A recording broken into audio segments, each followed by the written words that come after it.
সুপ্রিয় দর্শক মণ্ডলী, মোস্তফা সরোয়ার ফারুকী যে কিনা অন্তর্বর্তী সরকারের সাংস্কৃতিক বিষয়ক উপদেষ্টা, এবার তাকে হ্যাকাররা হুমকি দিয়েছে জরুরি অপসারণের দাবিতে।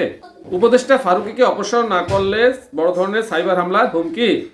অন্তর্বর্তী সরকারের সংস্কৃতি উপদেষ্টা মোস্তফা সরোয়ার ফারুকীকে দায়িত্ব থেকে অপসারণ করা না হলে বাংলাদেশের সাইবার স্পেসে বড় ধরনের হামলার হুমকি দিয়েছেন হ্যাকাররা। আর এই আক্রমণের দায়ভার ডাক, টেলিযোগাযোগ ও তথ্য প্রযুক্তি উপদেষ্টা মোহাম্মদ নাহিদ ইসলাম এবং স্থানীয় সরকার, পল্লী উন্নয়ন ও সমবায় এবং যুব ও ক্রীড়া উপদেষ্টা আসিফ মাহমুদ সজীব ভূঁইয়ার উপর বর্তবে বলেও হুঁশিয়ারি দিয়েছেন তারা।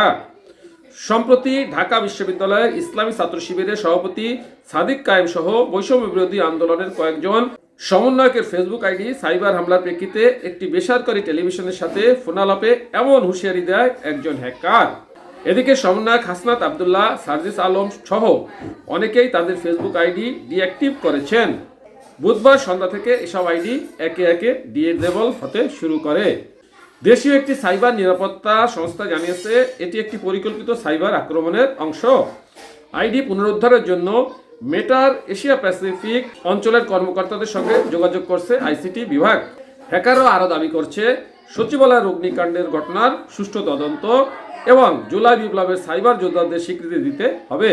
একই সঙ্গে রেমিটেন্স যোদ্ধাদের অবদানকে সম্মান জানানোর পাশাপাশি তরুণ সাইবার বিশেষজ্ঞদের কাজে লাগিয়ে সরকারি সাইবার নিরাপত্তা জোরদার করার আহ্বান জানানো হয়েছে। এই ছিল এই বিষয়ে খবরাখবর। সাথে থাকার জন্য ধন্যবাদ। আসসালামু আলাইকুম।